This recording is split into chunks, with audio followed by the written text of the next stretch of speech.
और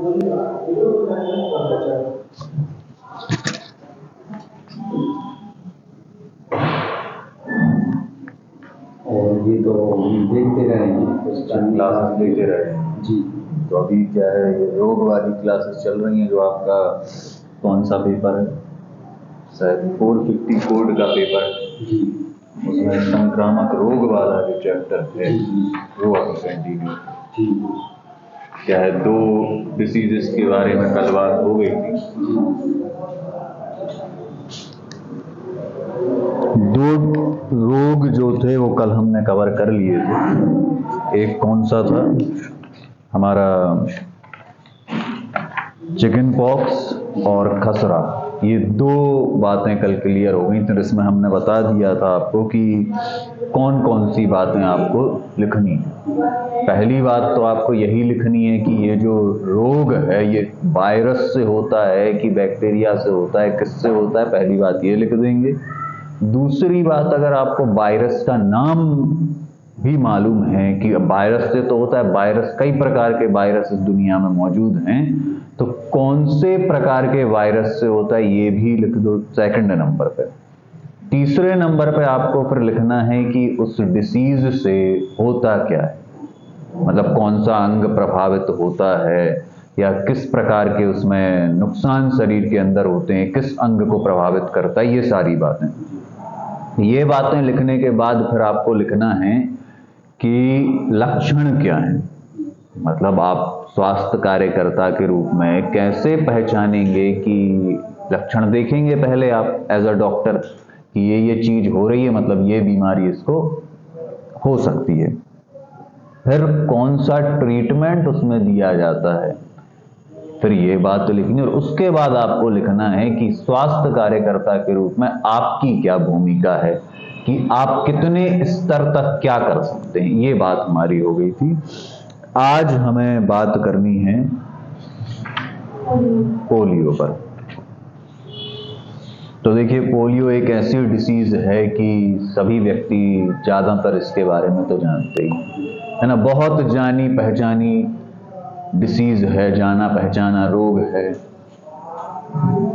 अक्सर कर कौन प्रभावित होते हैं, छोटे बच्चे। इसलिए कई बार आपने सरकार के द्वारा चलाए जा रहे कार्यक्रम देखे होंगे, पल्स पोलियो अभियान। घर घर जाके जो स्वास्थ्य कार्यकर्ता होते हैं, जो आप लोग जिसका कोर्स कर रहे हैं, तो ये आप लोगों की भूमिका के रूप में अब क्या रहेगा कि जब इसके बाद आप स्वास्थ्य कार्यकर्ता के रूप में जब कार्य करेंगे तो आपको भी हो सकता है कि एक वर्क मिले कि आप घर घर जाके सर्च करिए कि किन बच्चों को अभी पोलियो का खुराक नहीं दिया गया है। तो अब पोलियो की जब बात आएगी, सबसे पहला बात जो आपको लिखना है वो क्या लिखना है कि पोलियो रोग किससे होता है। तो ये वायरस से होने वाला रोग है, वायरस जन्य रोग है। लिख लें पहली बात कि ये किसका कैसा रोग है, वायरस जन्य रोग है।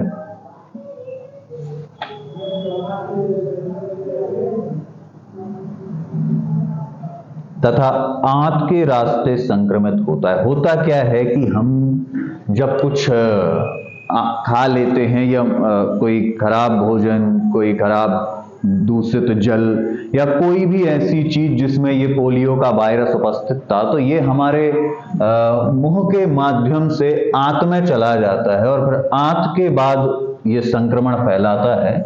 तो पोलियो की सबसे पहली बात जो आपको लिखनी है वो क्या लिखनी है कि ये वायरस जन्य रोग है। पहली बात क्या लिखना है, वायरस जन्य है, वायरस के द्वारा फैलने वाला है, बैक्टीरिया जन्य नहीं है, ना प्रोटोजोआ जन्य है। ये बात लिखना बहुत आवश्यक है। जब आप अपना आंसर लिखेंगे तो ये पॉइंट सबसे पहले लिखना है, ठीक है। पहला पॉइंट आपका यही होना चाहिए। सेकंड पॉइंट में क्या लिखेंगे कि ये आंत के द्वारा, आंत के रास्ते संक्रमण फैलाता है।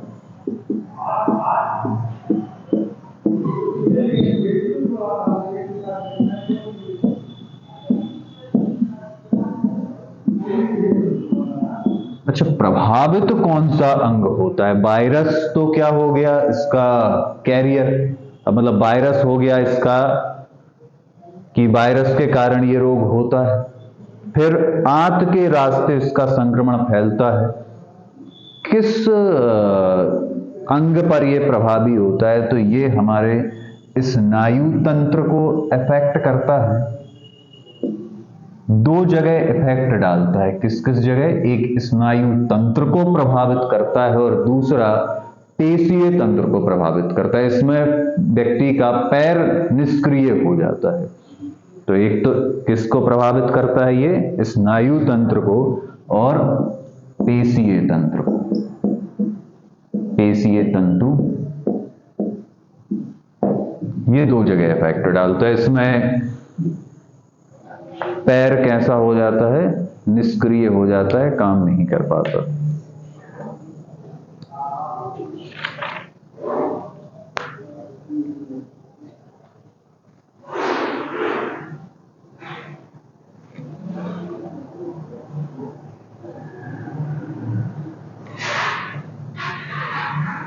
स्नायु तंत्र एवं पेशीय तंतुओं को प्रभावित करता है, को प्रभावित करता है।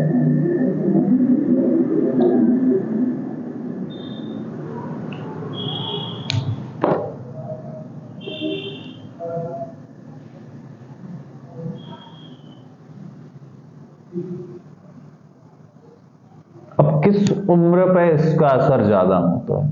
तो जो 5 वर्ष तक की उम्र के बच्चे हैं वो ज्यादा इससे प्रभावित होते हैं। इसीलिए जो पल्स पोलियो अभियान है वो छोटे बच्चों के लिए होता है। हाँ, 0 से लेके आपका 5 वर्ष तक की उम्र के जो बच्चे होते हैं उनके लिए पल्स पोलियो अभियान चलाया जाता है। तो अब अगली बात क्या है कि प्रभावित होने की उम्र क्या है? जब आपको टिप्पणी लिखने आएगा, आपको लिखने आएगा पोलियो के ऊपर लिखो, तो आपको पोलियो की सारी बातें लिखनी है। तो अब उसमें यह बात भी आपको लिखनी है कि प्रभावित होने वाले जो व्यक्ति हैं उसमें किस उम्र के व्यक्ति ज्यादा प्रभावित होंगे। तो 5 वर्ष तक के जो बच्चे हैं वो इससे ज्यादा प्रभावित होते हैं। और कौन सा अंग? उनका स्नायु तंत्र, उनका पेशीय तंतु, मतलब मसल्स और नर्वस सिस्टम, दो चीजों पर ये इसका असर जाता है। तो अगली बात लिख लें कि ज्यादातर 5 वर्ष तक के बच्चे इससे प्रभावित देखे जाते हैं। अधिकतर 5 वर्ष तक के बच्चे इससे प्रभावित होते हैं।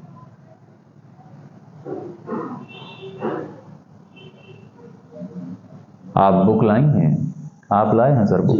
हाँ, बुक निकाल लो, उसमें हम बताते जाएंगे तो ज्यादा टाइम नहीं लगेगा। फिर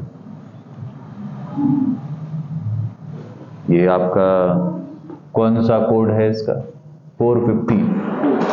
अच्छा, आपके पास कंबाइंड बुक 4 संख्या।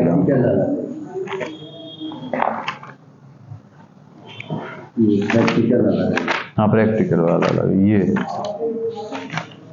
यहां से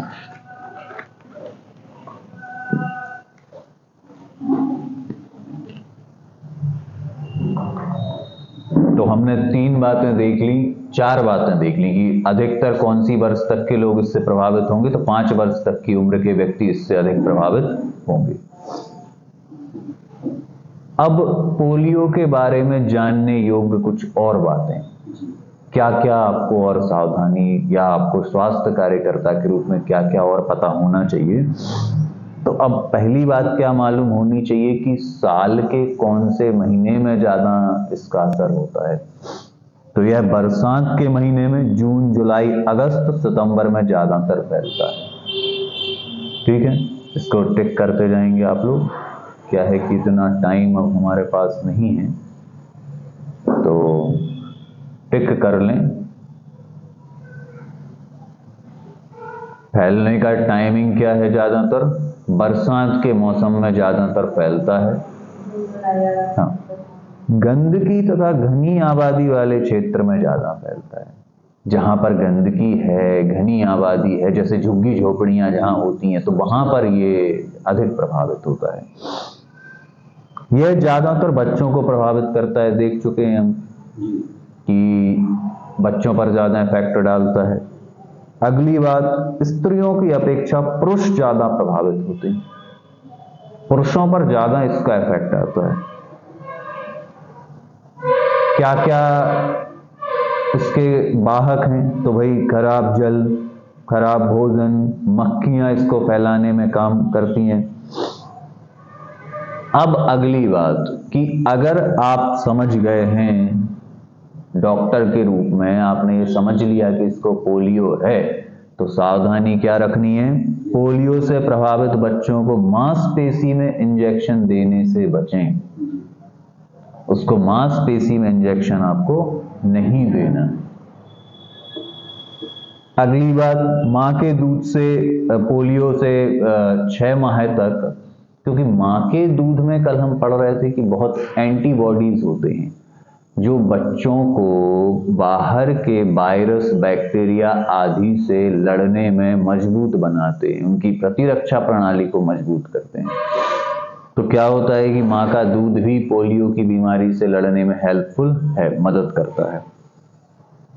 संक्रमित होने के 7 से 14 दिनों तक इसका प्रभाव रहता है और इसके उन्मूलन के लिए, इसको खत्म करने के लिए, ताकि पूरे तरीके से ये हट जाए, तो सरकार के द्वारा समय समय पर वैक्सीनेशन कार्यक्रम इसके लिए चलाया जाता है, पल्स पोलियो अभियान। तो कुछ बातें कौन कौन सी हैं आप लोगों ने इसको टिक कर लिया है? एक इन शॉर्ट थोड़ा लिख दें, बताइए कौन कौन सी बातें बताई हैं। पहली बात बताइए कि ज्यादातर छोटे बच्चे प्रभावित होते हैं। हाँ, वो एक और बात थी ना ऊपर, ये तो यहां पर है, एक और टिक कराया था ऊपर कि 0 से 5 मतलब 5 वर्ष तक के बच्चे ज्यादा इफेक्टेड होते हैं इससे। 5 वर्ष तक के बच्चे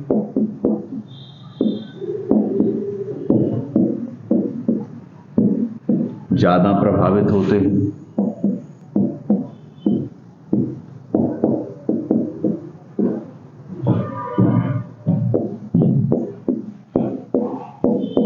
फिर अगली बात क्या थी कि भाई बरसात के मौसम में ज्यादा फैलता है ना, क्योंकि बरसात के मौसम में पानी खराब हो जाता है, हर जगह गंदगी फैल जाती है, तो बरसात के मौसम में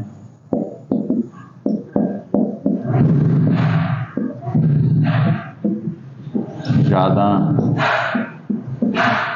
फैलता है। नेक्स्ट बात क्या थी कि जो घनी आबादी और गंदगी वाले क्षेत्र होते हैं वहां पर ज्यादा देखा जाता है, गंदगी और घनी आबादी मतलब झुग्गी झोपड़ी वाले जो होते हैं वाले क्षेत्र ज्यादा प्रभावित होते हैं।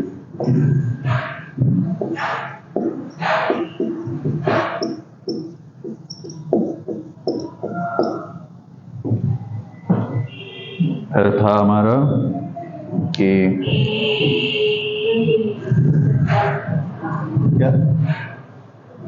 क्या था? हाँ, मतलब वाहक क्या है?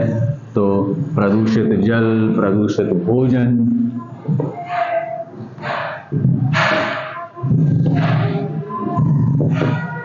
प्रदूषित जल,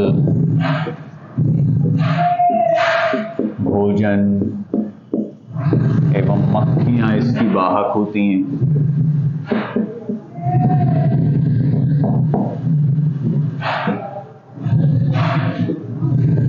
फिफ्थ, अगर कोई पोलियो से प्रभावित बच्चा है तो उसकी मांसपेशी में इंजेक्शन देने से बचना है।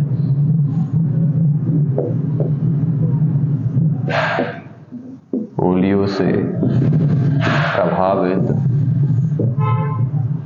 बच्चे को मांसपेशी में इंजेक्शन नहीं देना।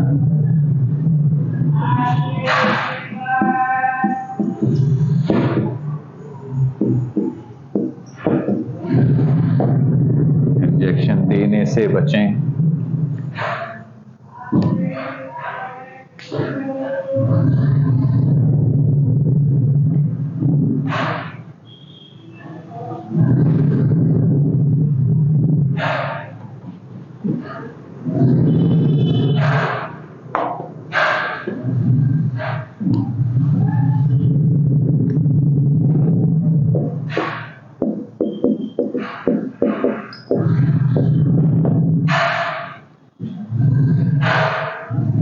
बातें और एक आपका कार्यक्रम चलाया जाता है समय समय पर, पल्स पोलियो अभियान।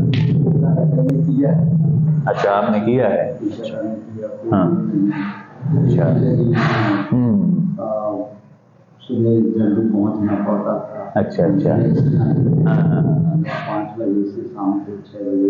अच्छा, हाँ, नहीं कितना चलता था। अब तो क्या है कि भारत देश में मतलब इसका हाँ अभी तो होगा, लेकिन क्या है कि अब बहुत हद तक भारत देश ने इसको बाहर कर दिया है।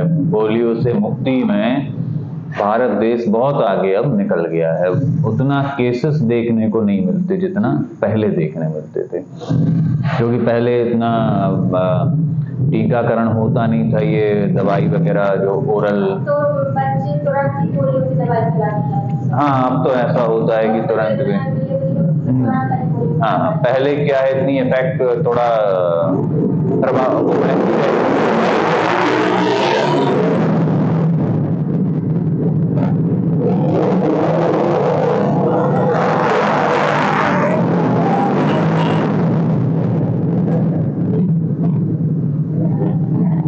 समय के साथ धीरे धीरे उसमें डेवलपमेंट आता जाता है दवाइयों में। अच्छा, कुछ बीच में कुछ ऐसा बच्चों में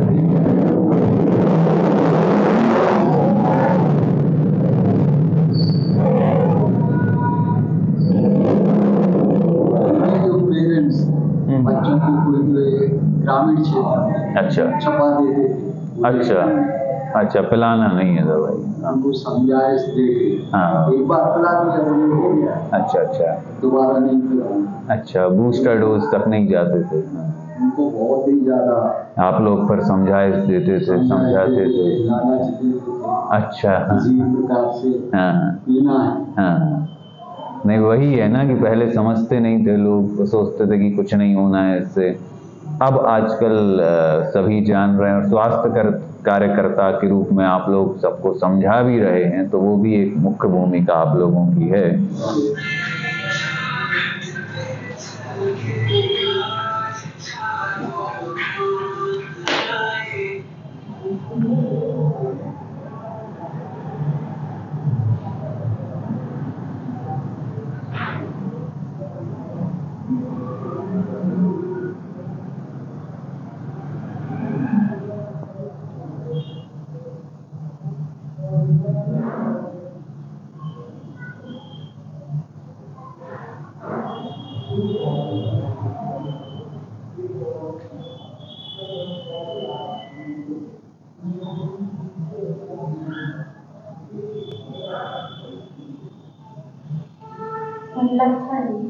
हाँ अब लक्षण देखना, लक्षण भी लिखना पड़ेगा। एग्जाम में आएगा तो आपको लक्षण भी लिखने हैं। देखो लक्षण इसलिए आवश्यक है क्योंकि पहचानेंगे आप कैसे, जब तक लक्षण पता नहीं होंगे कि इस बीमारी के लक्षण क्या हैं तो उसको पकड़ना मुश्किल है। डॉक्टर के पास जाओ तो डॉक्टर पहले देखते हैं ना क्या हो रहा है आपको, फिर उस लक्षण को वो समझ के फिर समझते हैं कि ये वाली बीमारी हो सकती है। फिर आपने कहा सिर दर्द हो रहा है, सर्दी भी लग रही है, बुखार भी है, तो समझते हैं कि हाँ मलेरिया है कि डेंगू है, किस प्रकार के आपको लक्षण दिख रहे हैं, तो फिर वो टेस्ट वो कराते हैं। तो लक्षण बहुत आवश्यक है। अब लक्षण मतलब क्या लक्षण, आप देखो जैसे आप जब जाएंगे कहीं स्वास्थ्य कार्यकर्ता बन के, तो किसी क्षेत्र में आप गए तो आप पहले लक्षण नोटिस करेंगे कि ये लक्षण इसको दिख रहे हैं। तो कौन कौन से लक्षण हैं? बुखार के साथ सर्दी खांसी, यह इसका शुरुआती लक्षण है। बुखार तो आएगा, थोड़ा सा सर्दी खांसी भी उसमें होगी, तो ये लक्षण टिक करते जाएंगे आप लोग। सर्दी खांसी बुखार, कुछ लोगों में खुजलाहट तथा गर्दन एवं पीठ में अकड़न, थोड़ी बहुत खुजली भी चलती है और गर्दन और पीठ कैसी हो जाती है, अकड़ जाती है, उसमें अकड़न आ जाती है गर्दन और पीठ में। प्रभावित हिस्से की मांसपेशी काम करना बंद कर देती है पर उसमें संवेदना बरकरार रहती है, जैसा लकवा हो जाता है। जो प्रभावित हिस्सा है उसकी मांसपेशी काम करना बंद कर देती है, लेकिन उसकी संवेदना नहीं जाती। संवेदना तो वहां पर रहती है, केवल प्रभावित अंग की जो मांसपेशियां हैं वो काम करना बंद कर देती हैं। अगर देखो, अभी हमने यहां पर जब बताया था तो दो बातें बताई थी कि पोलियो से प्रभावित व्यक्ति के दो जो मुख्य भाग हैं उन पर असर होता है, एक तो पेशियों पर और एक बताया था किस पर, स्नायु तंत्र पर। दो जो हिस्से हैं ये अधिक प्रभावित हो जाते हैं, मतलब ये प्रभावित होते हैं। तो कह रहे हैं कि अगर स्नायु तंत्र भी प्रभावित है तो व्यक्ति के चेहरे में विकृति तथा खाने पीने की वस्तु को निगलने में भी दिक्कत होती है। क्या बोल रहे हैं कि अगर कौन सा चीज प्रभावित है, अगर स्नायु तंत्र भी प्रभावित हुआ है तो क्या होगा, फिर चेहरे में विकृति आ जाएगी। चेहरे में जैसे लकवा लग जाता ना, तो लकवे जैसा स्थिति कुछ चेहरे पे हो जाएगी, या मूवमेंट नहीं कर पाएगा वो चेहरे का, या कुछ विकृति आ जाएगी, विकार उत्पन्न हो जाएगा चेहरे पे, या उसको खाने पीने की वस्तु निगलने में दिक्कत होने लगेगी। अगर श्वसन पेशी प्रभावित हो गई है तो बच्चा सांस नहीं ले पाएगा। अगर श्वसन पेशी प्रभावित है तो फिर सांस नहीं ले पाएगा बच्चा। तो लक्षण की बात कर लें तो लक्षण में अब आप लिख लेंगे कौन कौन से लक्षण हैं, याद भी करते जाएं साथ में।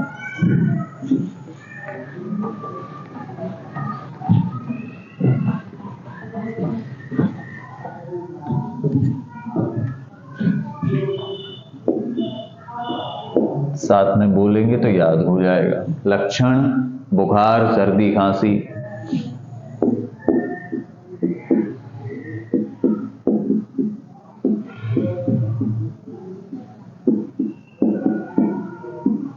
दूसरा लक्षण, खुजली हो सकती है किसी बच्चे को, और गर्दन में और पीठ पे अकड़न आ सकती है, अकड़ सकते हैं ये चीज, गर्दन और पीठ पर अकड़न।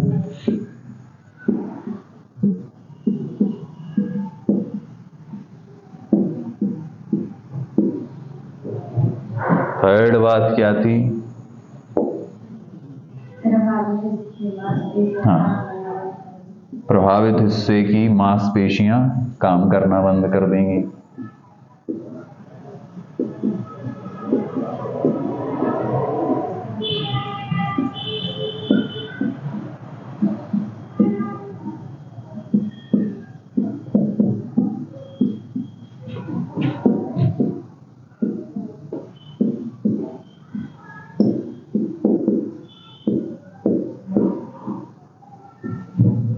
दूसरी बात इसमें एक मुख्य बात क्या थी कि स्नायु तंत्र भी प्रभावित होता है।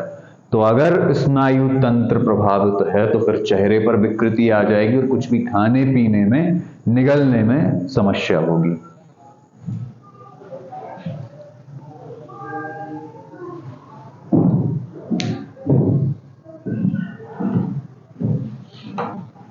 ये तीन बातें हो गई। अब अगला क्या है कि अगर स्नायु तंत्र भी प्रभावित हुआ है तो चेहरे में विकृति आ जाएगी और खाने पीने की कोई जो चीज है वो निगलने में दिक्कत होने लगेगी। फोर्थ पॉइंट, अगर स्नायु तंत्र भी प्रभावित हुआ है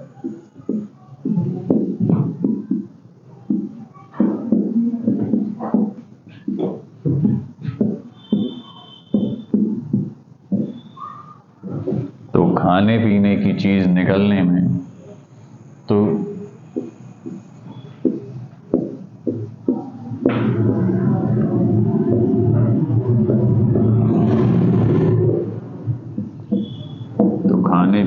चीज निगलने में दिक्कत होगी, परेशानी।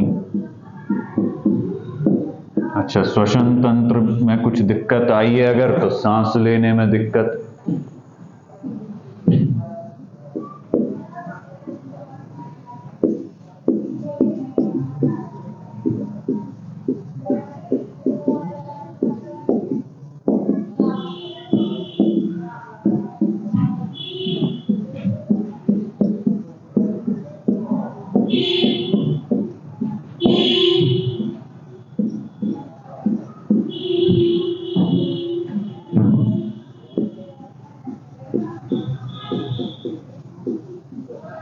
ये सभी कौन सी चीज, स्नायु तंत्र प्रभावित है तो गले में दिक्कत आ जाएगी कुछ भी निगलने में।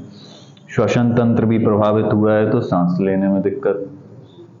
ठीक है, तो ये सारे लक्षण जब आप देखते हैं तो आप कहेंगे कि व्यक्ति को पोलियो की समस्या या शिकायत हो सकती है।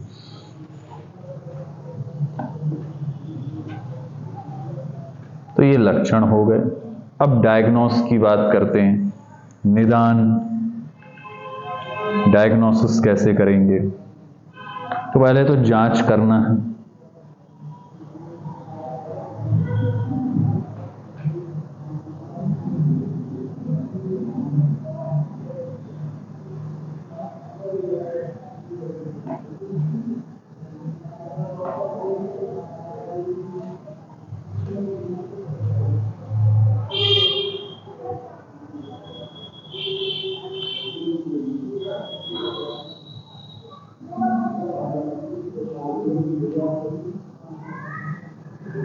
अब बात करेंगे डायग्नोसिस, निदान। तो निदान में सबसे पहले, अब जब आपने समस्या को देख लिया कि समस्या ये ऐसी नजर आ रही है, लक्षण नजर आ रहे हैं, तो अब ये लक्षण नजर आ रहे हैं और दो तीन बातें और दिख रही हैं। कौन कौन सी? चेकिंग कैसे करेंगे कि पोलियो से ग्रसित है? तो रोग के लक्षण के साथ मांसपेशियों का सूखना और कमजोर पड़ते जाना, मतलब मांसपेशियां कमजोर हो जाएं, सूख जाएं, पतला सा होने लगे कोई। फिर इसमें रीढ़ द्रव्य की जांच की जाती है, और रीढ़ द्रव्य में अगर प्रोटीन की मात्रा बढ़ी हुई मिलती है तो समझते हैं कि पोलियो है। रीढ़ द्रव्य के जांच में प्रोटीन बढ़ा हुआ मिलता है, मांसपेशियां सूख रही हैं और रीढ़ द्रव्य में प्रोटीन बढ़ा हुआ मिलता है।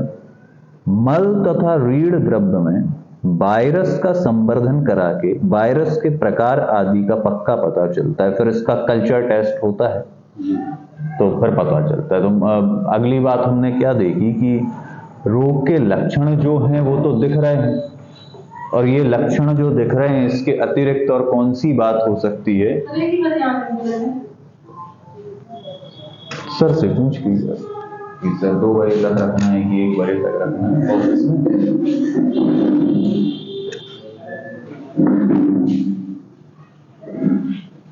तो अगली बात क्या है कि कौन कौन सी और चीजें हम नोटिस कर रहे हैं? एक तो ये लक्षण नोटिस कर ही रहे हैं, साथ साथ और क्या नोटिस कर रहे हैं कि भाई मांसपेशियां सूख रही हैं।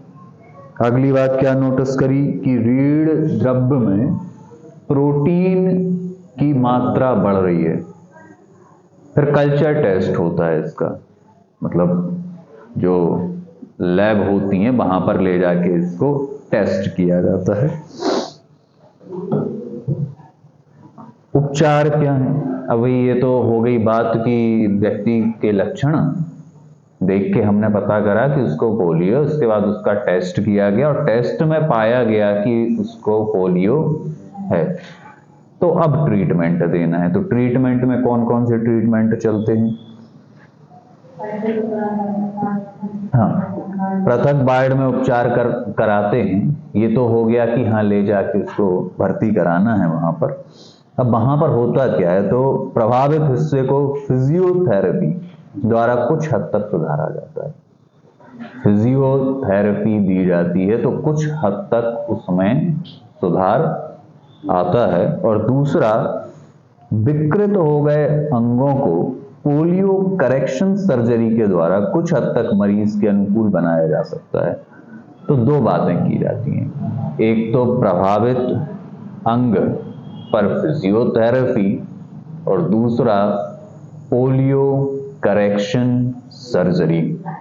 उपचार कौन कौन से हैं? तो प्रभावित अंग का फिजियोथेरेपी या पोलियो करेक्शन सर्जरी, दो बातें।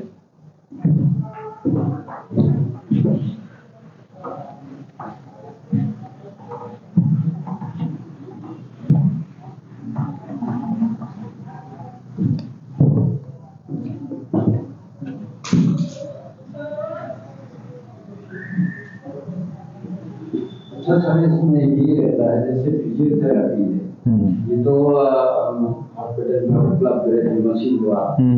अगर उसी चीज को हम घर पे अगर एक्सरसाइज योगासन से अगर हाँ, उसमें भी देखो क्या है कि योगासन वगैरह जो बताए जाते हैं उनको सही तरीके से करा जाए तो उसमें भी ब्लड सर्कुलेशन वहां पर बढ़ जाता है, तो वो मांसपेशी जो विकृत हो गई है वो फिर से थोड़ा सा उसमें संवेदना आने लगती है, कार्य करने लगता है। योगा वगैरह भी है सर, लेकिन क्या है कि योगा या ये जो ट्रीटमेंट होते हैं इनमें काफी समय बाद कुछ असर दिखाई देता है।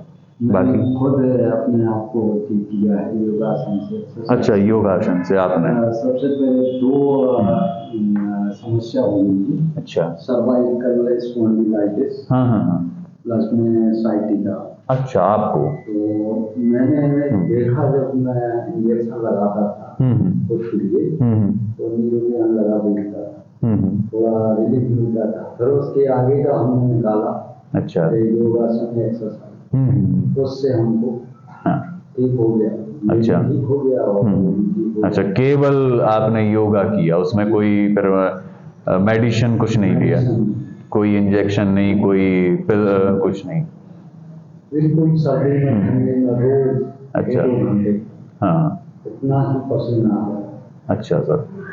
हाँ देखो क्या है, योगा अभ्यास बहुत इफेक्टिव होते हैं अगर उनको सही तरीके से नियम के अनुसार किया जाए तो बहुत असरकारक हैं। और हमारी भारतीय सभ्यता में तो काफी इसका असर दिखा है। पहले योग संस्कृति हुआ करती थी, हमारे देश के ऋषि महर्षि मुनि जो होते थे वो इसी योग अभ्यास के द्वारा ही इतने स्वस्थ और दीर्घायु होते थे।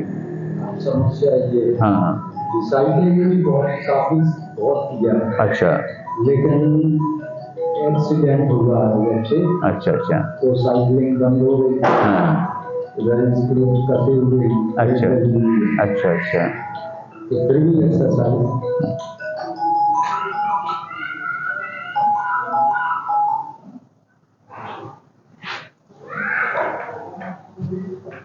सबसे उपचार क्या किसी को बताते भी हैं कि अगर आपको नहीं कर रहा है या ज्यादातर दवाई की सेवन नहीं करो, लेकिन वो नहीं मानते अपनी बस का नहीं, आप दवाई नहीं, पर फिर भी योग अभ्यास, ये सारी टेक्निक्स जो हैं ये काफी हद तक कारगर साबित होती हैं। थोड़ा सा क्या है, समय लग जाता है तो व्यक्तियों को लगता है कि असर नहीं कर रही हैं, और जो हमारी मेडिसिन होती हैं वो तुरंत असर दे देती हैं, तो उस पर विश्वास की थोड़ी सी कमी आ जाती है कि इस पर ज़्यादा विश्वास हो जाता है, इस पर थोड़ा कम हो जाता है। पर जैसे कि अब आप बता रहे हैं कि आपने खुद अपने ऊपर ट्राई किया है, तो वो तो ऐसा है कि आपने प्रैक्टिकली खुद किया है, किसी और के ऊपर किया होता तो मतलब आपने खुद ने किसी पेशेंट के ऊपर नहीं, खुद अपने ऊपर उसको ट्राई किया है। तो उपचार में कौन कौन सी दो बातें हैं, एक तो प्रभावित अंग पर फिजियोथेरेपी और पोलियो करेक्शन सर्जरी।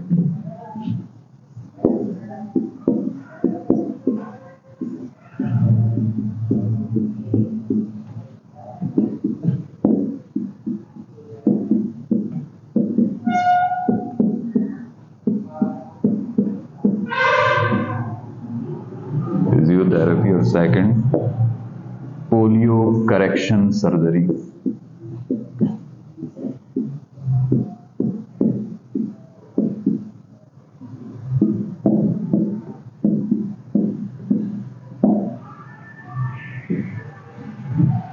ये उपचार, अच्छा उपचार से बेहतर है रोकथाम, है ना। उपचार तो क्या है कि जब हो गया तब कर रहे हैं, बेहतर है कि रोक दिया जाए तो उपचार की आवश्यकता ही नहीं पड़ेगी, क्योंकि ये दोनों उपचार हो तो जाते हैं लेकिन जो पहले अंग था वही अंग उतना एक्टिव, उतना एनर्जेटिक अंग प्राप्त करना है इसके बाद मुश्किल है। मतलब जो नेचुरल हाथ पैर जो पहले थे और इस सर्जरी के बाद उतना थोड़ा हद तक, कुछ हद तक सुधार हो जाता है, लेकिन वही चीज दोबारा से प्राप्त नहीं होती। तो बेहतर क्या है कि रोकथाम कर लिया जाए। रोकथाम करने के लिए क्या होता है, ओरल पोलियो वैक्सीन।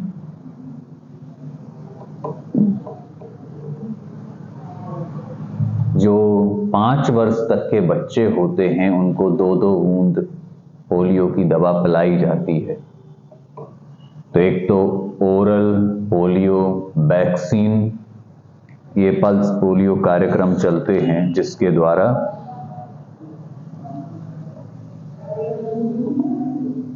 बच्चों को समय समय पर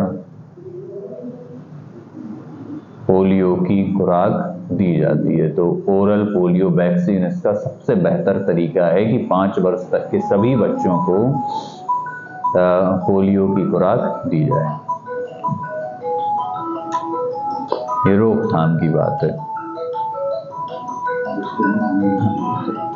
हाँ यही वहां पीछे से कर लीजिए, कुछ नहीं।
दूसरी बात उसमें क्या है रोकथाम में कि जो झुग्गी झोपड़े वाले लोग हैं या जो घनी आबादी वाले व्यक्ति हैं उनको ये बताया जाए, जानकारी दी जाए कि दूषित जल, दूषित भोजन, मक्खियों आदि से ये रोग फैलता है, ये वायरस जन्य रोग है। तो ये कुछ बातें आपको ध्यान रखनी है। अब बात आएगी कि कार्यकर्ता के रूप में आपको क्या नहीं करना, मतलब स्वास्थ्य कार्यकर्ता के रूप में आप क्या कर सकते हैं और क्या नहीं कर सकते। तो पोलियो से प्रभावित बच्चे को कभी मांसपेशी में इंजेक्शन ना दें, ये बात तो विशेष रूप से आपको याद रखनी है। दूसरी बात, जैसा कि अभी आप बता रहे थे कि आप लोग जाते हैं जगह जगह, लोगों को मतलब समझाइश देते हैं कि ये इसके बारे में जानकारी देना। अगर संदेह है कि बच्चा पोलियो से प्रभावित है तो पोलियो कार्यालय में सूचित करें। झाड़ फूंक, टोना टोटका को प्रोत्साहित ना करें। कार्यकर्ता कोई चिकित्सा प्रारंभ करने की कोशिश ना करें। मतलब किसी आपको जब या तो सही नॉलेज हो पूरा, या आप किसी डॉक्टर के जो प्रिस्क्राइब डॉक्टर उनके कंसल्टेंसी में इसका इलाज करें, या उस किसी बड़े डॉक्टर को रेफर कर दें कि भाई आप इसको देखें। तो एक तो OPV ओरल पोलियो वैक्सीन इसकी रोकथाम का तरीका है। दूसरा, दूषित जल, दूषित भोजन आदि से बचना।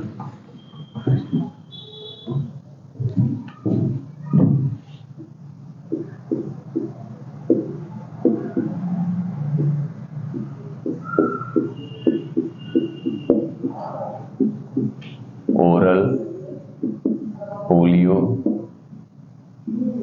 वैक्सीन, इसमें क्या होता है कि 5 वर्ष तक के बच्चों को ओरल पोलियो वैक्सीन 5 वर्ष तक के बच्चों को ये दी जाती है। दूसरी बात, दूषित जल,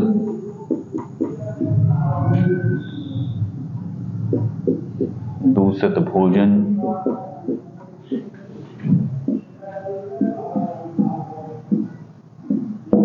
मक्खी आदि से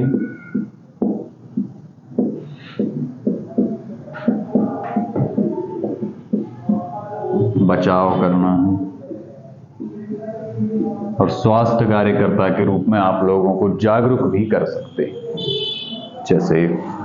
जैसा कि अभी सर ने बताया कि जो ग्रामीण पेरेंट्स होते हैं वो बच्चों को मतलब दवाई पिलाने भी नहीं ले जाते। अगर घर पे भी जाते हैं, वैसे आपने अब एक तो वैसे बना लेते हैं कहीं पे किसी स्कूल में या कहीं पर, लेकिन ऐसा भी होता है कि जो आशा कार्यकर्ता लोग होती हैं वो घर घर जाके भी बच्चों को ये इसका खुराक देती हैं।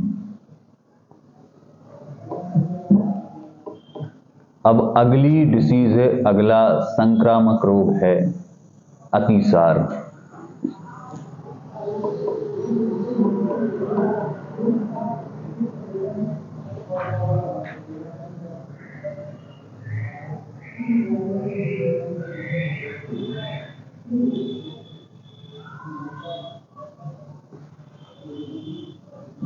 अब देखते हैं कि अतिसार जो डिसीज है, डायरिया करके बहुत सुना होगा आपने। अतिसार हो सकता है शब्द कम सुना हो, डायरिया ज्यादा सुना होगा।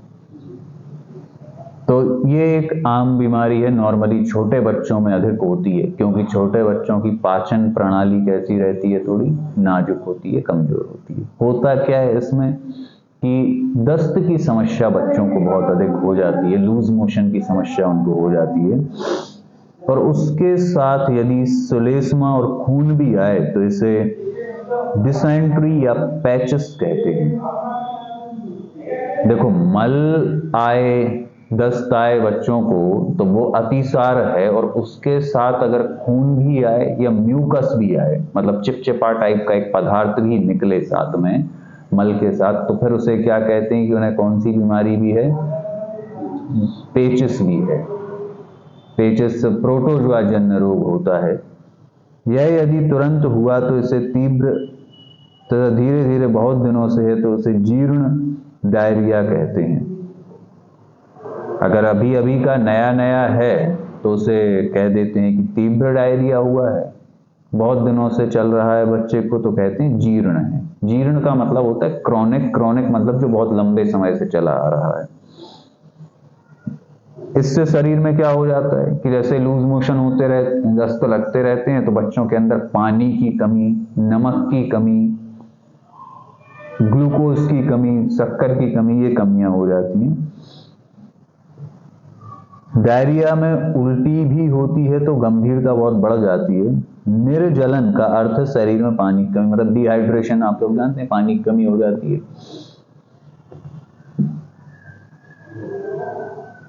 अब इसके कारक क्या हैं, तो कारक में ये कई तरह के वायरस, बैक्टीरिया, परजीवी तथा विषैले पदार्थ डायरिया के कारक हैं।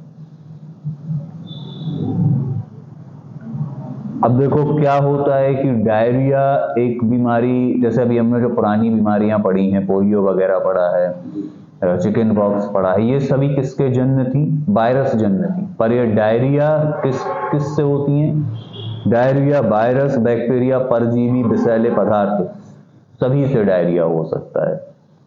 टिक कर लेंगे, पहले तो ऊपर टिक कर लेंगे कि डायरिया में होता क्या है। तो डायरिया नॉर्मली छोटे बच्चों को होता है, पहले ये टिक कर लें। छोटे बच्चों में यह सबसे जल्दी होता है क्योंकि बच्चों की पाचन प्रणाली नाजुक होती है, पहली ये बात आपको लिखनी है।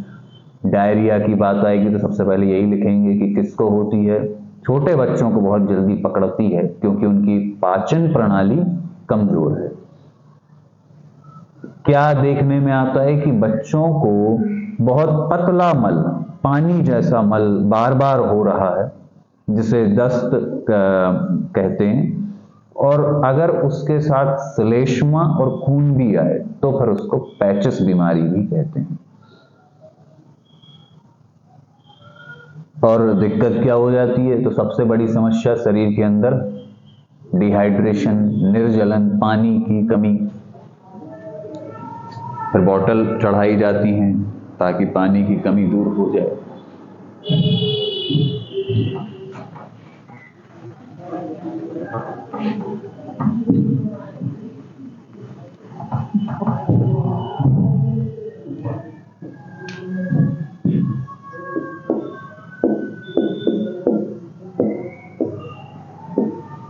डायरिया अतिसार ज्यादातर किसमें नोटिस की जाती है, छोटे बच्चों को अधिक प्रभावित करती है।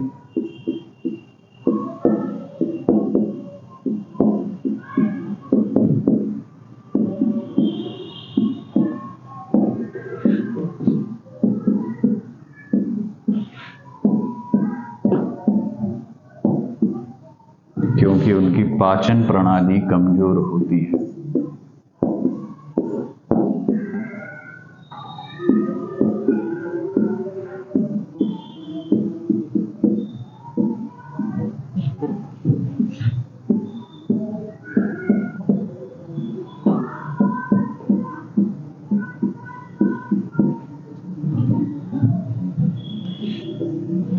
नेक्स्ट क्या था कि होता क्या है इसमें, तो दस्त और उल्टी की समस्या हो जाती है।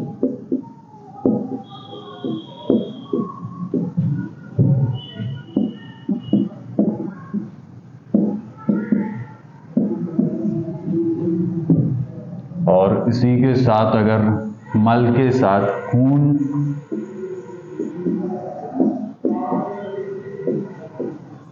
एवं श्लेष्मा, श्लेष्मा का मतलब होता है चिपचिपा पदार्थ, म्यूकस,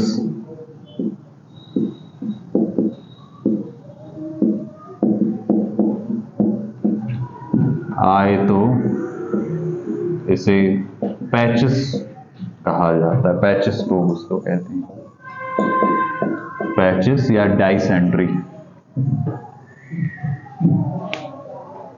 पैचिस कहते हैं।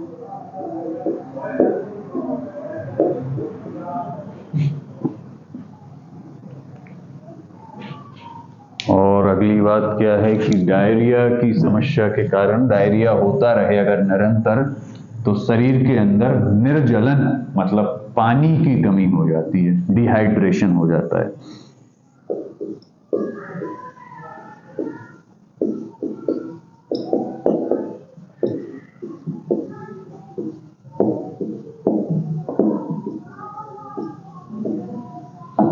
शरीर के अंदर पानी की कमी।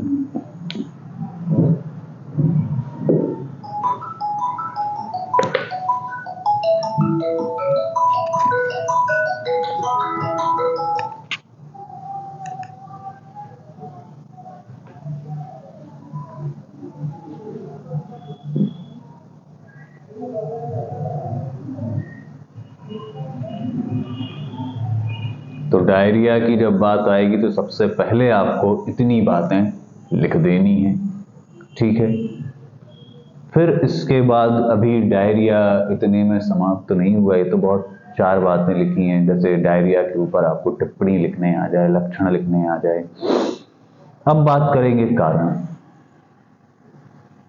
क्या क्या कारण हो सकते हैं। तो कारण क्या क्या हो सकते हैं, कई तरह के वायरस टिक कर लेंगे। वायरस से भी होता है ये, बैक्टीरिया से भी होता है, परजीवी से भी होता है, विषैले पदार्थों से भी होता है। प्रदूषित जल, भोजन, खराब एवं बासी खाना, गंदे हाथों से खाना, ये सभी डायरिया के कारण हो सकते हैं। तो डायरिया किसी फिक्स वायरस या बैक्टीरिया या प्रोटोजोआ या फंजाई किसी एक के कारण नहीं होता। ये सभी जीवाणुजन्य भी है, विषाणुजन्य भी है, परजीवी जन्य भी है। तो क्या लिखेंगे, कौन सा जन्य रोग है ये? तो ये वायरस, बैक्टीरिया, परजीवी, विषैले पदार्थ सभी के द्वारा फैल सकता है।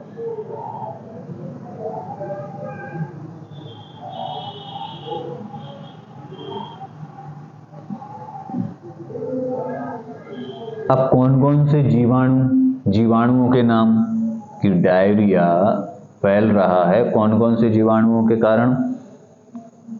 Salmonella, shigella, vibrio cholerae, E coli, clostridia, ये सभी कुछ भी 3-4 नाम आप इसमें याद कर लेंगे। जैसे साल्मोनेला टाइफी टाइफाइड कराने का काम भी करता है। विब्रियो कॉलेरा ये हैजा कराने का काम भी करता है। तो salmonella, shigella, vibrio cholerae, E coli, कोई भी 3 नाम आप याद कर लेंगे, ज्यादा नहीं करना है। तो जब आएगा कि डायरिया में कौन कौन से जीवाणु काम करते हैं, तो जीवाणु में कौन कौन सा लिख लेंगे? साल्मोनेला, विब्रियो कॉलेरा, ई कोलाई, कोई 3 नाम लिख लेंगे। विषाणु में रोटा विषाणु, कोना, ये 2।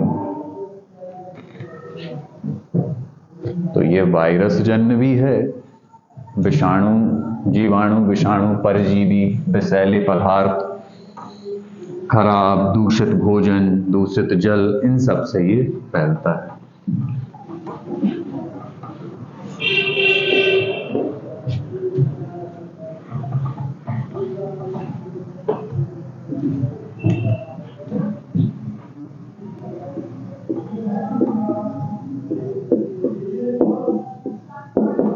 जीवाणु, विषाणु, परजीवी, फिर उसके बाद आपका विषैले पदार्थ,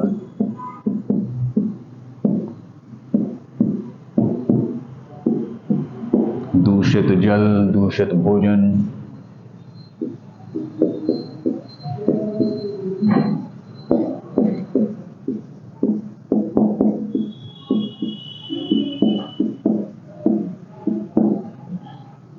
खराब हाथों से किया गया भोजन, हाथ ना धोना, तो हाथों में भी कुछ बैक्टीरिया, वायरस लगे रहते हैं, उसी से कुछ खा लिया तो वो भी एक कारण हो जाएगा इसका। अब जीवाणु में कौन कौन से जीवाणु, तो जीवाणु के नाम लिख लें जो मुख्य रूप से जीवाणु इस पर काम करते हैं।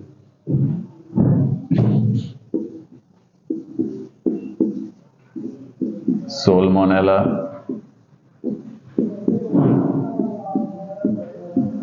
ई कोलाई, विब्रियो कॉलेरा,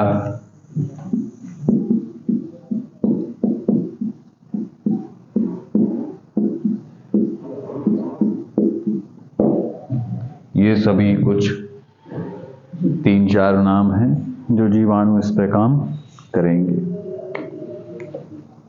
विषाणु, कौन कौन से विषाणु काम करेंगे, तो रोटा और कोना, ये 2 विषाणुओं के नाम हो गए जो डायरिया कराने का काम करते हैं।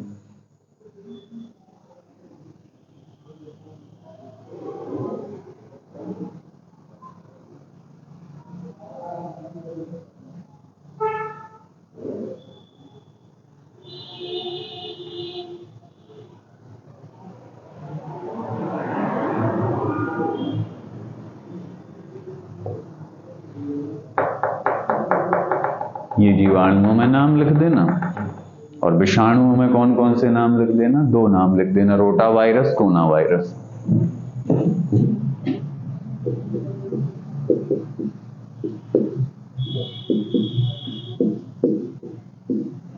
रोटा वायरस और कोना वायरस।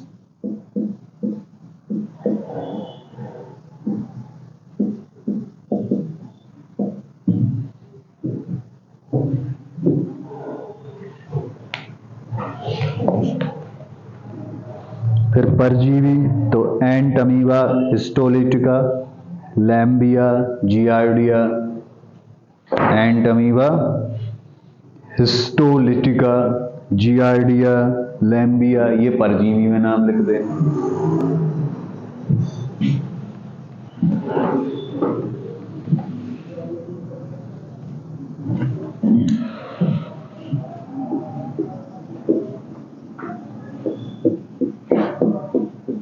एंट अमीबा, हिस्टोलिटिका,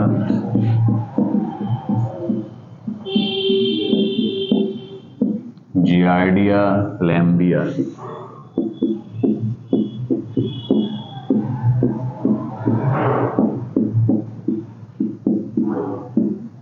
ये परजीवी।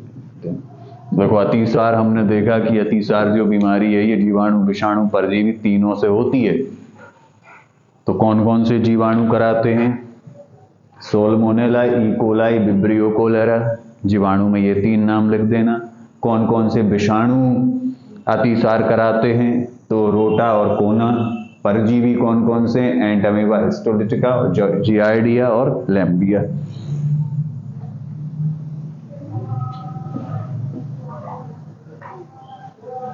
अगली बात, दूषित भोजन, खराब हाथों से खा लेना या खराब बर्तनों में कुछ भी फूड आइटम रख देना, भोजन रख देना, गंदी जगह पर बैठ के खा लेना कहीं पर। अब जानने योग्य कुछ बातें।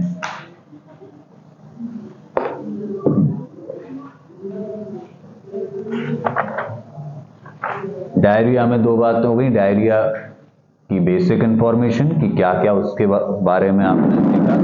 दूसरी बात कि उसमें लक्षण कारण कौन कौन से हैं, कौन कौन सी जीवाणु, विषाणु, परजीवी या हमारी कौन कौन सी आदतें, ये सभी जो होती हैं जो अतिसार जैसे रोग को कराने में सहायक हैं। अब जानने योग्य कुछ बातें। गर्मी तथा बरसात में डायरिया खूब फैलता है क्योंकि जीवाणुओं को बढ़ने के लिए तापमान सही होता है। मतलब किस समय में ज्यादा फैलता है डायरिया? तो गर्मी और बरसात में ज्यादा आप लोगों ने नोटिस करा होगा। आप लोग कई जगह पर हॉस्पिटल्स में भी प्रैक्टिस करे हैं डॉक्टर के रूप में, तो आपने देखा होगा कि डायरिया के केस ज्यादातर बरसात और गर्मी में ही आते हैं। पेयजल की आपूर्ति कम होने से संग्रहित जल प्रदूषित होने का खतरा। अब कहीं पर अगर पानी नहीं होता तो बहुत दिनों तक, हाँ ये सारे टिक कर लेंगे, तो बहुत दिनों तक रखा हुआ पानी उपयोग कर लेते हैं खराब। व्यक्तिगत स्वच्छता तथा घरेलू स्वच्छता में कमी, धूल, मक्खियां। बच्चों में यह बीमारी अक्सर होती है पर वयस्क भी अक्सर प्रभावित होते हैं। बोतल से दूध पीने वाले बच्चे अक्सर इससे शिकार होते हैं। अच्छा, बोतल से दूध पीने वाले बच्चे क्यों होते हैं? क्योंकि एक बार उसी से पिला दिया, फिर उसी से पिला दिया, तो उसको सही तरीके से साफ नहीं किया। ऐसा करते हैं ना कि गर्म पानी में उसको उबाल देते हैं, तो जो उसका आगे का निपल होता है वो उसमें जो कुछ बैक्टीरिया, वायरस बच्चे बार बार पीते रहते हैं, कहीं भी फेंक देते हैं, तो उसको साफ करना बहुत आवश्यक है। तो इसमें क्या लिखा है कि जो छोटे बच्चे होते हैं जो बोतल से दूध पीते हैं वो अक्सर कर इसके शिकार हो जाते हैं। क्योंकि दूसरी बात ये भी हो जाती है कि माँ का दूध एक एंटीबायोटिक का काम एंटीबॉडीज इसमें रहते हैं, तो बहुत हद तक बच्चों को बीमारियों से बचाता भी है। और बोतल का दूध पीने से, बोतल अगर गंदी है, बार बार उसी से बच्चे दूध पी रहे हैं, फिर रख दिया, उस पर आके मक्खियां भी बैठ जाती हैं, तो ये भी कारण होता है। निम्न आर्थिक सामाजिक तबके के लोग इसके चपेट में अक्सर आते हैं। कुपोषण भी डायरिया के लिए जिम्मेदार है। मरीज को तला भुना हुआ खाना, घी, मक्खन, कच्चे फल व सब्जियां आदि नहीं लेनी चाहिए। फिर अगली बात क्या है, जो गरीब तबके के लोग हैं जहां पर सुरक्षा सही नहीं है तो वो भी इससे ज्यादा प्रभावित हो जाते हैं। ये तो ऐसी बातें हैं कि आप लोग लिख सकते हैं, है ना, ये सारी बातें तो आप लोग लिख सकते हैं।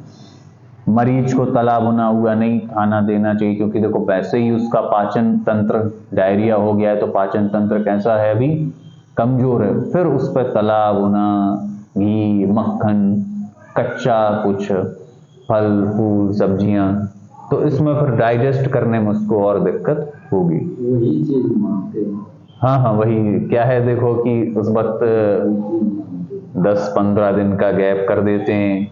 अब वो खाने को क्या मिलता है उनको, पतली दाल खिचड़ी, तो स्वादिष्ट वो नहीं होता, टेस्टी नहीं होता, तो डिमांड तो यही रहती है मरीजों की कि उनको कुछ स्पाइसी दे दो, चटपटा कुछ तला हुआ। ओल्ड एज में थोड़ा सा समस्या रहती है। अच्छा। ओल्ड एज में क्या है, उनको बहुत समझाना पड़ता है, केयर करना पड़ता है हाँ हाँ कि दे दो उनको। अच्छा। उनका मन रह जाएगा। हाँ थोड़ी देर देंगे कितना खाएगा, हाँ थोड़ी देर थोड़ा सा खाएंगे, हाँ, बाकी नहीं खाएंगे। नहीं खाएंगे। तो उनको, क्योंकि अगर नहीं देंगे तो और क्रोध बढ़ेगा। अच्छा। तो समझाना पड़ता है हाँ, इस प्रकार। हाँ तो आराम से लोग माने। हाँ, क्योंकि हम खुद माता जी को हम कैसे अच्छा। संभालते हैं हम जानते हैं। अच्छा अच्छा। उनको पूरी रात पूरा दिन भर ऐसा संभालते हैं। अच्छा, अभी किसके पास रख के आए? या फिर मैं वहाँ पे छोड़ के आया हूँ। अच्छा। वहीं मैं वो मर गया हूँ। अच्छा। तो सब तैयार करके उनको अच्छा, आप ही पूरा उनका देखभाल करते हैं? वहाँ बाकी भैया लोग करता है। इधर भी अपना रेसिडेंट है। अच्छा अच्छा अच्छा अच्छा। रेंट पे लिए। हाँ हाँ, तो माता जी का पूरा ख्याल आप करते हैं? उनका ट्रीटमेंट चलता था आर्मी हॉस्पिटल। अच्छा, तो आर्मी में मतलब होंगे? पापा भी थे, अच्छा। छोटे भैया भी थे। अच्छा, आर्मी में, तो फिर आर्मी हॉस्पिटल में उनका ट्रीटमेंट हो। बर्बाद हो गया। अच्छा अच्छा। अच्छा प्लेसमेंट किया। अच्छा अच्छा। अभी वो सर्विस कर रहे हैं। अच्छा अच्छा, हाँ आर्मी का फिर दोबारा मिल गया होगा रिटायरमेंट के बाद। हाँ। उनको संभालना पड़ता है। अच्छा, किस चीज की पेशेंट है? अच्छा, सबसे ज्यादा बड़ी समस्या है। ज्यादा ओल्ड एज में इतना ऑपरेशन नहीं सकता। अच्छा। पहले तो हो चुका। अच्छा, एक बार हो चुका। अब इस मामले में इसलिए सही बात। जिस चीज की जरूरत तुरंत। ना तो कोई आलस ना कुछ अच्छा। इसी प्रकार बाहर क्षेत्र में भी जो रात को पेशेंट आते या उन्हें बोला सबसे पहले क्या उनकी तकलीफ समझते हैं। उससे कैसे तकलीफ ये नहीं बोल रहा हूँ, तो सबसे बोलते हैं ये नहीं बोलो कि 1 घंटा बाद या कल उनको साफ बोल दो मैं इतनी देर। अगर ये बोल दिया तो तब तक तो समस्या ये जो बोला है तुरंत देखो नहीं है रेफर कर सकते हैं। उनको भी संभालो। फिर स्कूल भी रहता है, उनको भी संभालना पड़ता है। कई प्रकार के कोई जमीनी वाले भी हैं, कोई गाली भी देते हैं, उनको भी सुनना पड़ता है। सही बात। क्योंकि वो उनको क्या हो तो जो खराब चिड़चिड़ापन सही बात है। उन लोग को भी करना पड़ता है। मैनेज खुद को थोड़ा सा वो अपने आप को थोड़ा सा उनको। और एक चीज और अगर वही कर रहे हैं तो मेडिसिन के अलावा कुछ और बातें तो वैसे ही ठीक हो जाए। हाँ, एक मोटिवेशन की आप ठीक हो सकते हैं, आपको डरने की आवश्यकता नहीं, तो एक अंदर से एक ऊर्जा डेवलप होती है कि हाँ इतना बड़ा कोई रोग नहीं है। अब डॉक्टर को तो मालूम है कि क्या है एक्चुअली में, लेकिन पेशेंट को बता दो तो डर से और आधी बीमारी बढ़ जाएगी। अच्छा, तो गुस्सा हो जाते हैं, उनको भी समझाना पड़ता है कि वो तो पेशेंट है, उनको क्या मालूम, तो वैसे ही अच्छा। हमको नहीं मारना ना बड़े प्यार से करोगे तो उनको मारेंगे पीटेंगे गुस्सा होंगे तो फिर तो और ज्यादा होगा। सही बात है, वैसे ही ऑलरेडी पेशेंट बचपना रहता है ऑलरेडी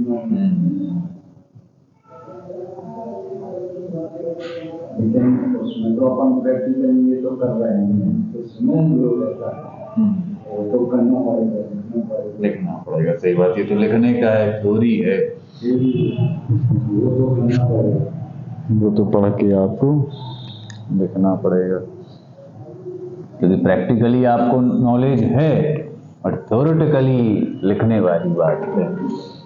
डेंटल में भी आ जाते हैं ना हमारे पास, क्योंकि डेंटल में कोई नहीं है, सिर्फ हम। अच्छा, सबसे पहला काम हमारा डेंटल वाला। नहीं तो फिर तो आपको प्रैक्टिकली काफ़ी इंफॉर्मेशन होगी। ये जो मैंने ये 40 वाले दे दिए, हाँ हाँ 40 कलम वाले होते हैं, हाँ हाँ हाँ हाँ 7-8 फुट वाले, हाँ हाँ, उनका भी ट्रीटमेंट कर अच्छा हाँ हाँ जैसे ही कराते हैं वो हाँ, और काफी फुर्ती वाले रहते हैं, अच्छा उनके होते हैं 40 का। अच्छा, तो उनका भी ट्रीटमेंट किया आपने। नहीं तो सारा क्षेत्र में यूनिवर्सिटी में यहाँ हिंदी पढ़ने आते अच्छा इस समय और उस समय में था डॉक्टर KR के भाई, आपने नाम सुना हो, अच्छा आर्मी की कैप्टन था, उनके यहाँ अच्छा, तो उनके अंडर में आपने डेंटल ट्रीटमेंट भी किया। अभी भी आते हैं जैसे पंजाब, दिल्ली, राजस्थान, दूर दूर से व्यक्ति। नहीं तो प्रैक्टिकली तो ऐसा है कि आपको काफ़ी अनुभव है। समस्या ये है पार्ट टाइम जॉब ये कर रहे हैं स्कूल का, तो उसको भी मैनेज करना, अच्छा, ये समस्या इसलिए तो आ नहीं पाते। हाँ हाँ, नहीं सही बात है, तो ऑनलाइन क्लासेस आप ले सकते हैं, कर सकते हैं। क्या है वो तो रिकॉर्ड होके पहुंच जाती है आपके पास, तो ऑनलाइन क्लास आप ले सकते हैं। तो वैसे ही एग्जाम में आप मैंने बताया था परसों 21 को प्रैक्टिकल पेपर जो 2.5 बजे से 22 तारीख से तो 21 को पेपर है, 21 कहाँ पर है? ये केंद्रीय विद्यालय नंबर 3 हाँ RTO के पास अभी नहीं आया सेंटर, आ गया होगा, नहीं तो क्योंकि कल ही तो है फिर पेपर, कल है 20, परसों है 20। अच्छा, परसों पेपर है तो हो सकता है आज आ गया हो, सर से भी पूछ लें। पिछली बार तो कैटेगरी 3 में तो 22 को प्रैक्टिकल है।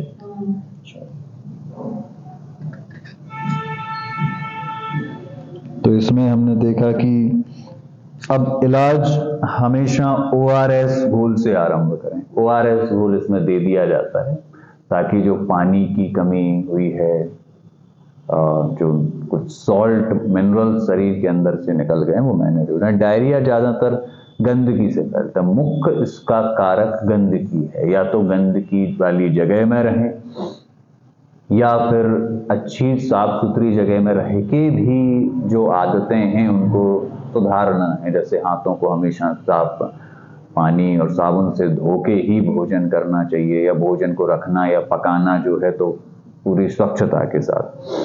निर्जलीकरण की बात करें, निर्जलीकरण मतलब पानी की कमी इसमें हो जाती है क्योंकि बहुत ज़्यादा वोमिटिंग और लूज मोशंस होने की वजह से बहुत सारा पानी शरीर के अंदर से निकल जाता है। तो शरीर में पानी और इलेक्ट्रोलाइट की कमी से व्यक्ति में ये लक्षण प्रकट होते हैं: मुंह सूखना, धड़कनों की गति का तीव्र हो जाना, आंखें धंस जाना, आंसुओं की कमी, बच्चे में माथे के नर्म भाग में दबाव बढ़ जाता है। ये सारी बातें आप लोग टिक कर लेंगी, कौन कौन सी समस्याएं निर्जलीकरण के समय हो जाती। निर्जलीकरण मतलब क्या? शरीर में पानी और इलेक्ट्रोलाइट की कमी।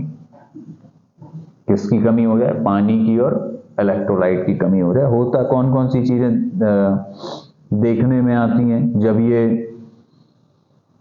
समस्या व्यक्ति के अंदर डेवलप होती है, तो कौन कौन सी चीज़ें इसमें देखने में आती हैं? तो देखने में आती हैं कि मुंह सूख रहा है, धड़कनों की गति तीव्र हो गई है,